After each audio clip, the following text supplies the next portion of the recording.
હા ભાઈ, કાંઈ નહીં ભાઈ, વાડીએ આંટો મારવા આવ્યો. એલા ભાઈ, હું કરું? વાડીએ આંટો મારવા તો મને આવવાનું મન નથી થતું. અહીંયા આવી તો આપણો જીવ બળીને રાખ થઈ જાય. શું કરવું ભાઈ, એવું થયું અત્યારે તો. આ માવઠું આવ્યું ને, ખેડૂ માતરની ભાઈ પથારી ફરી ગઈ. તો હું તમારે કેવું નુકસાન છે ભાઈ? તમારે નુકસાન છે? એલા ભાઈ, અમારે નુકસાનની તો વાત જ કરીમાં આવે તું. મારે આ 50 વીઘાનો કપા હતો ને, બધો બગડી ગયો. હા, આ માવઠું આવ્યું ને, મને એમ હતું કે 100, 150, 200 મણ કપાસ તો થાય, પણ હવે ઈ નહીં થાય ભાઈ.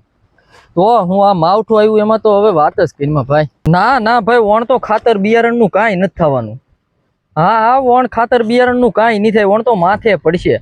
હમુથા 50,000 કે લાખ રૂપિયા કોકના ગોતવા પડશે તૈયાર થાય ભાઈ. એલા ભાઈ, હું વાત કરું તને, આ માવઠું આવ્યું ને, મારી 4 મહિનાની મહેનત માથે પાણી ફરી ગયું ભાઈ.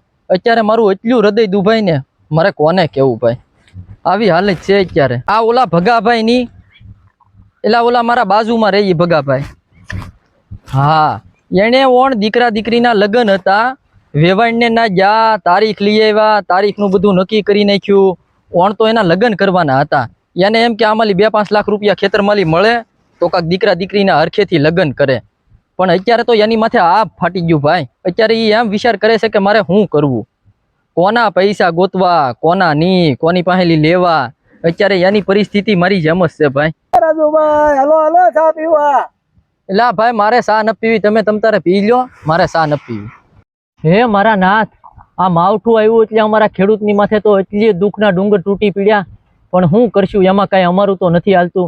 પણ હે ભગવાન, તને 2 હાથ જોડીને વિનંતી છે કે કોઈ ખેડૂને આવું નુકસાન ન થાય મારા નાથ. 2 હાથ જોડીને તમને પ્રાર્થના કરીએ.